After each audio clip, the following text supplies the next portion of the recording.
Fascist হাসিনার বিদায়ের পর থেকে বাংলাদেশকে নিয়ে ভারতীয় মিডিয়ার অপপ্রচার বেড়েই চলছে। কখনো সংখ্যালঘু নির্যাতন, কখনো অন্তর্বর্তী সরকারের কার্যকলাপকে অবমূল্যায়ন বা জুলাই গণ অভ্যুত্থানকে ভারত বিরোধী পাকিস্তানের ষড়যন্ত্র বলে উপস্থাপনার চেষ্টা করছে এসব মিডিয়া।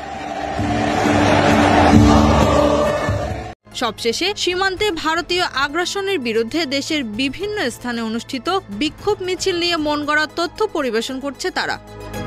সম্প্রতি রাজধানী ঢাকা, ময়মনসিংহ সহ দেশের বিভিন্ন স্থানে জাতীয় নাগরিক কমিটি ও বৈষম্য বিরোধী ছাত্র আন্দোলন সীমান্তে ভারতীয় আগ্রাসনের বিরুদ্ধে বিক্ষোভ মিছিল করে।